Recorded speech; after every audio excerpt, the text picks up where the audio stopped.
Alright, so it's time to say something positive about Rite of the Nine, because the whole issue is done. It's basically over with, and the fix isn't quite what everyone wanted, and I've already criticized that. You can go ahead and watch my other videos on that, but the changes to these dungeons are just phenomenal.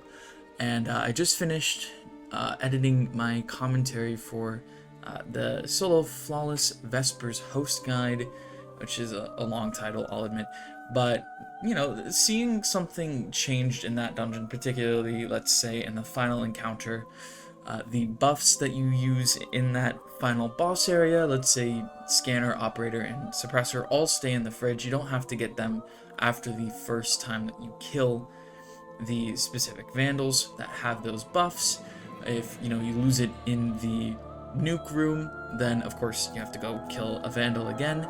But if you're doing Solo Flawless, it makes your life so much easier, especially if you're lucky and you get the blue room first. You can dunk your buffs, and you only have to get the one buff again, which is usually going to be Scanner after you kill the clone.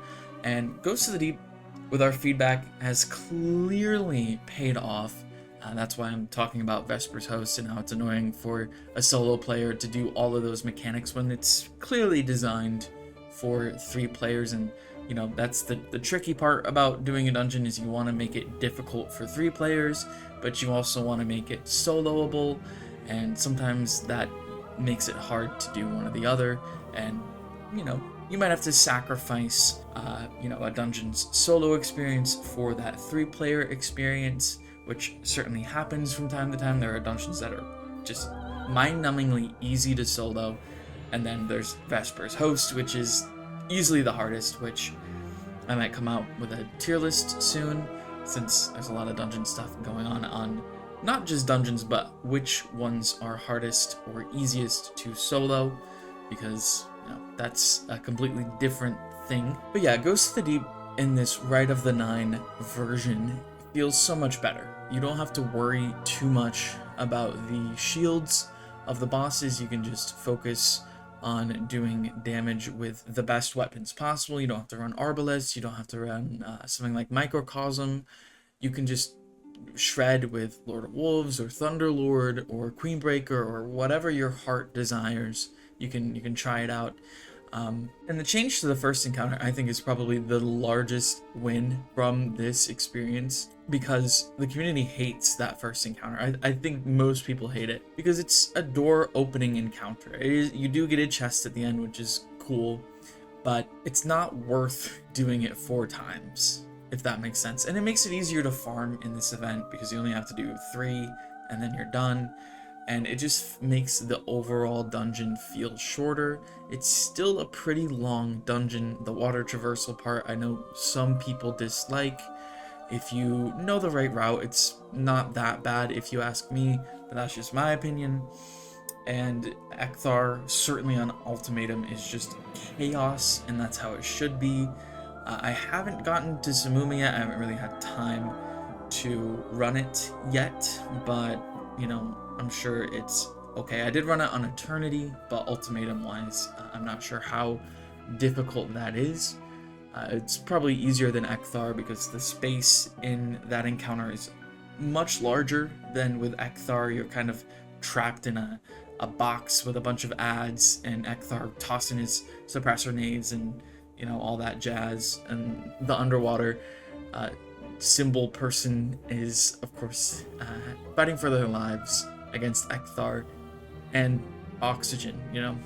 That's pretty important. I think just like Pantheon reinvented some encounters that were super easy, like I would say Nezarec is probably one of the easiest, if not the easiest, raid boss, and in Pantheon it was made a lot more difficult. I think you had a 2-phase, right? Or 3-phase, maybe, something like that. You had more ads to deal with, which made it a little bit harder. Just a lot of things to deal with, and kind of spicing up the encounter to be at the level it should be. Whereas with Ghost, the first encounter was kind of too long, and they tone it down in that sense, and the shields were too chunky.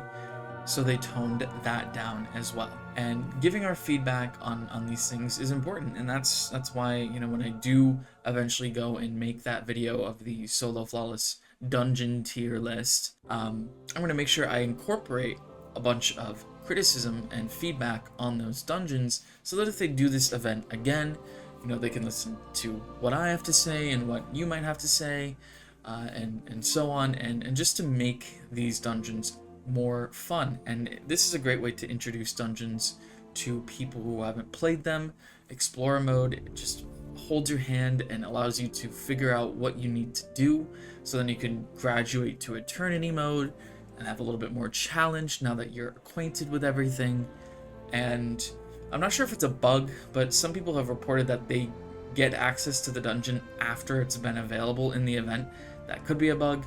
I haven't really looked into that, but that is something Bungie should do in general if they don't, because these dungeons are older content, and just getting people to engage with them is very nice. And obviously, if you don't own these dungeons, this is a great time to get the loot from them, get the exotics from doing the quest that the emissary gives you, and all around, you know, you're gonna get the value of these dungeons during the event, so why not just hand it out to people anyways? Just like I hope Pantheon happens in the future and takes, again, raid encounters that maybe aren't the best and makes them harder or more interesting or engaging.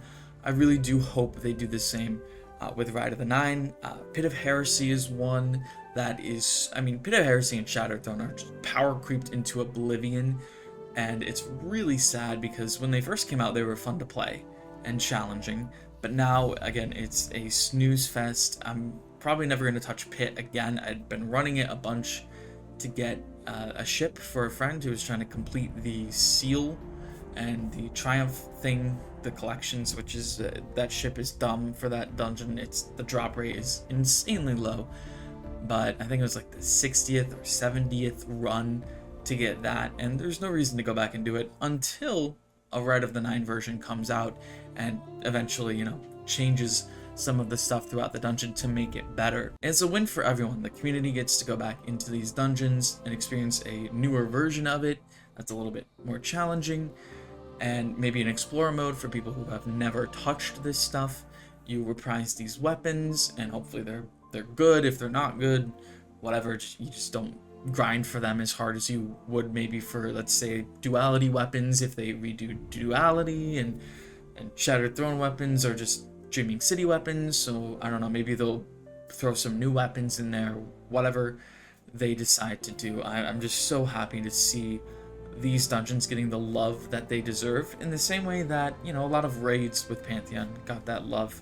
And it's great to see feedback getting to the people that it matters.